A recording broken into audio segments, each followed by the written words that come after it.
Hey, what's up, y'all? Let's talk about why Gen Xers are broke and have nothing saved for retirement. But before we get started, let me know in the comments what y'all think about the new lighting. I'm trying to switch it up, trying to get more personal, more engaging. And I see the lights going up. I see the comments going up, the engagement, subscribers, everything's going up. Let me get my side hustle on, y'all. Help a brother out. I'll keep giving you this free game, free advice. It's my side hustle. So hit the like, give me some subscribers, and let's do it. But check it out. Let's talk about why Gen Xers are broke. It breaks my heart because 50%. So that means half of Gen Xers. And Gen Xers are people that were born between 1965 and 1980. Half of Gen Xers aren't even saving for retirement. Think about that. Gen Xers are right before millennials. So they've been in the workforce. Some people 30 years, 25 years at this point. Some that are born in the 60s are getting closer and closer to retirement. Retirement's almost here. And they don't have anything saved. Also, 55% of Gen Xers aren't even participating in employee sponsored retirement plans. That's free money that you're leaving on the table. I know people get scared of the 401k and the 403b and TSPs because you see the account fluctuate, go up and down, up and down, up and down. But that's life. Life's gonna go up and down, up and down, up and down. Pay more attention. If you are investing, pay more attention to what you're investing in. Pay attention to what your company sponsor plan is investing in, because you might just have it on set it and forget it, and they could be investing in something that's volatile, or they could be investing in something that's not too risky or that's too risky. So hit up your HR department, see what's going on, be more proactive, be more engaged in what's going on, because that's your money that's going up and down, or hasn't increased in 6 years because you got it invested in some bonds because Susie at the water lounge and John at the coffee station told you, yeah, invest in this. I got this in my account. What works for you is not going to work for everybody else. So do your research. Get in contact with your HR department. Get in contact with whoever does, if they have a financial advisor, get in touch with them and break down everything and see what your money's doing and see where your money's growing. Just some more alarming statistics for Gen Xers. The typical household only has $40,000 saved for retirement. $40,000 saved for retirement. And some people are almost or close to retirement age. That's not good. That's not good. As long as you've been in the workforce, you should have triple, quadruple that. If you just did the bare minimum, you should have at least $150,000, $200,000 on, going back to what I was saying earlier about set it and forget it. And for low income Gen Xers, they only have $4,300 saved up for retirement. $4,300. Some people can save that up in a year. Some people can save that up in 7 months, 8 months, and only have $4,300 saved up. And that means you're going to have to depend on Social Security. You're going to have to depend on possibly food stamps, possibly a lot of government assistance when it's time to retire. And it's unfortunate because we had our whole lives to just put something away, put 5%, 6%, raise it up. When you get a pay raise, increase your retirement investing. But too many people get caught up keeping up with the Joneses. Now, this day and age, you got to keep up with content creators. You got to keep up with the gram. It's just unfortunate. It's a very unfortunate situation. But here are 5 tips to help you catch up your retirement savings and hopefully get you on track to retire at whatever age you had planned. If you want to retire a little bit early, here's 5 tips to help you get there. 1, you're going to have to continue to work. I know you probably had the dream life, sitting on the beach, sipping mojitos, pina coladas, sipping rum. I don't know if you fish, hunt all day. You probably had that dream. That's what you're going to do in retirement and not be bothered. But unfortunately, if you fit in this statistic and aren't investing or don't have enough invested, you're going to have to continue to work. That's not a bad thing, because continuing to work might keep you energized. Working can give you purpose and keep you motivated, and you wake up, you have something to look forward to. Fishing every day it might be fun for like a few months, but for the rest of your life, it's gonna get kind of boring. So, there's pros and cons to look at the working situation. But one thing you need to do, you need to see if you can get a promotion at your job. Doesn't matter your age. I know people are worried about ageism and being too old for this or too old for that. You're never too old for anything. There could be a promotion right in your department or another department in your company, especially if you work for a big company. Look to see about raises. Look to see about promotion opportunities, because that will be easier giving yourself a pay raise for somewhere that you already been at for 5 years, 10 years, 15 years, instead of having to go after work. Who knows, you might work 8 hours, 10 hours, 12 hours, and then have to pick up gig work or side hustles. Especially if you're trying to start like a side business, that's going to take a while to start generate some income. And side gigs are good as well, like Uber Eats, Grubhub, DoorDash. Those things are cool, but first check and see if you can get the raise at your job, because that will eliminate time, and it will just give you a good feeling knowing that you get recognized and knowing that you're going to get promoted. So check in at work, talk to your boss, talk to whoever you report to, and see what you can do on that end. It's going to be a lot of hustle and bustle, but you guys are a tough generation. I know you can do it. Number two, you have to lower the cost of living. A lot of us are still living paycheck to paycheck. If it's a two-income household, you guys have to figure it out. Maybe that means downsizing the home. What about my kids? My kids love this house. My kids love this. My kids love that.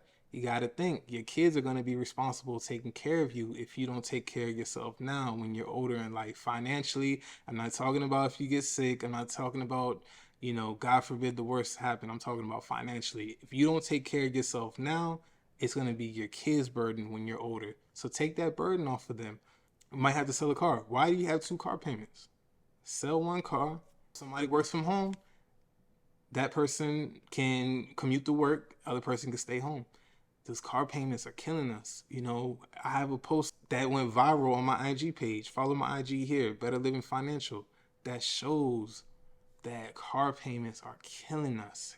One car payment for a new car alone in this year, 2023, 2024, if you're watching this in 2028, can be at least $700. So imagine if you're paying that for two cars, $1,400. How are you going to be able to save for retirement, and you're killing yourself with these car payments? Also, you can't go on vacation as much. These islands aren't going anywhere. These cruise ships aren't going anywhere. These airplanes aren't going anywhere. Sacrifice now so you can have a better tomorrow. Those vacations aren't going anywhere. Disney World's not going anywhere. The beach ain't going anywhere. Do something local. Stay at home. Make your home a vacation, because it's not worth it. It's not worth it. Yes, we only live one life, but who wants to struggle and penny pinch the rest of their lives when you still have time to fix that? So lower that cost of living. Don't worry about what your neighbors doing. Don't worry about what your friends doing. Stick to your path. Lower the cost of living, please. Number three, save anything you can.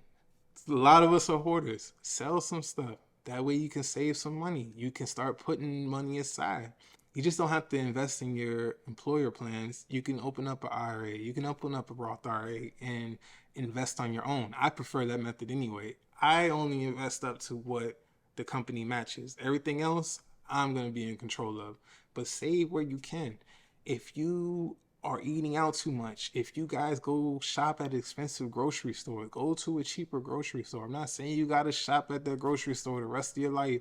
I'm not saying that you have to penny pinch the rest of your life or you can never go to a restaurant again, but it's for a season. It could be for a season or two until you get things together. You gotta save where you can. That means cutting cable. Some people still have cable. Believe it or not, Gen Z, believe it or not, millennials, some people still have cable.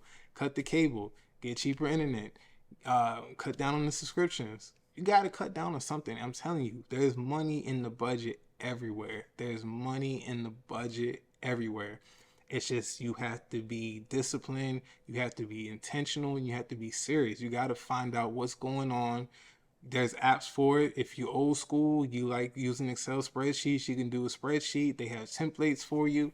But your bank even has apps that can do it now. Like your own bank app can do it now. And you have Mint and all the other apps that Rocket Mortgage. They'll point out expenses for you, even cancel subscriptions for you. So save where you can. That way, we live a better life. We go into the future and have a fat bank account, fat retirement account, and be good to go. Another thing, number 4, you're gonna have to delay Social Security until you're at least 70. I know that's not what a lot of people want to hear. I know when you get to that age, you want to tap into the Social Security benefits because, of course, that's your money. You've been working hard your whole life. You want to see the fruits of your labor, but I would hold off on it a little bit longer. That way you don't drain it, and that way you'll have more as you get older, because a lot of us are living well into our 80s, well into our 90s. I mean, I guarantee in 30, 40 years, it's not going to be unusual for people living past 100. So delay your Social Security benefits. That way you'll have more when you're able to work less.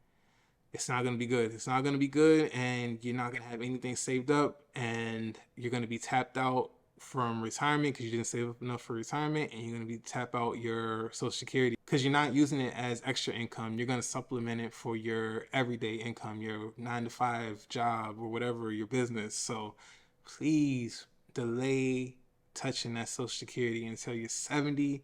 That way you can actually enjoy it and you won't have to rely on it to survive. That's just going to be icing on top of the cake. That's just going to be white on the rice. This is going to be a little bit more. So delay Social Security, y'all, until you're at least 70.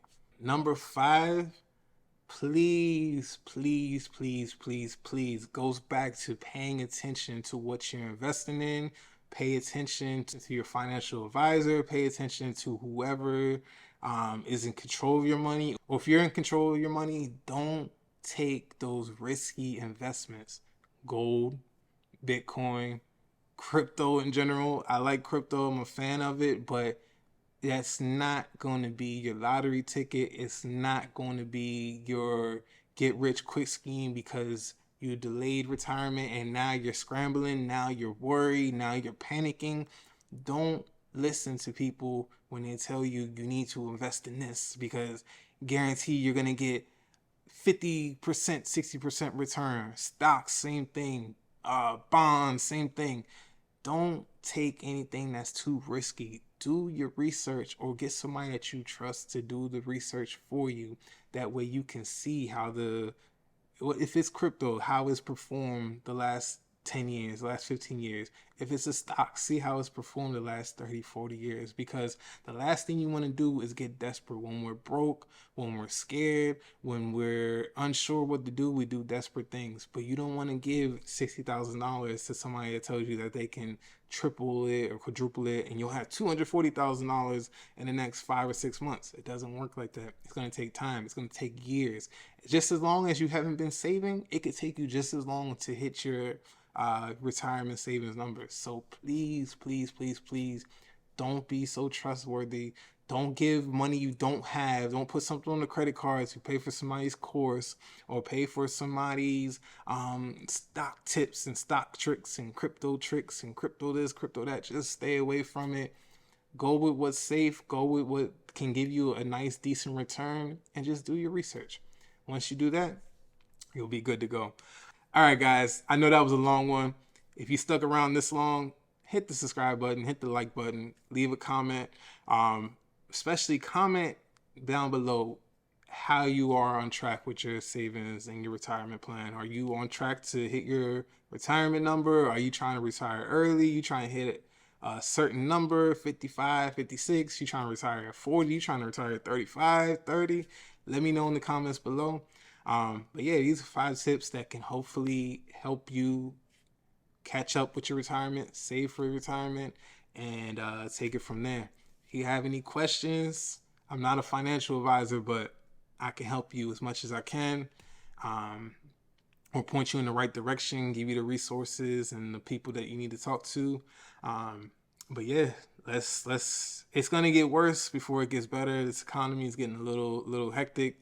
I don't know why they won't say we're in a recession. Just say we're in a recession. I know people are trying to stay in the office. I know people are trying to get into office, but just say we have a recession so we can fix this, all these issues that we're having right now. But appreciate y'all's time. Appreciate y'all checking me out. Better Living Financial. We out.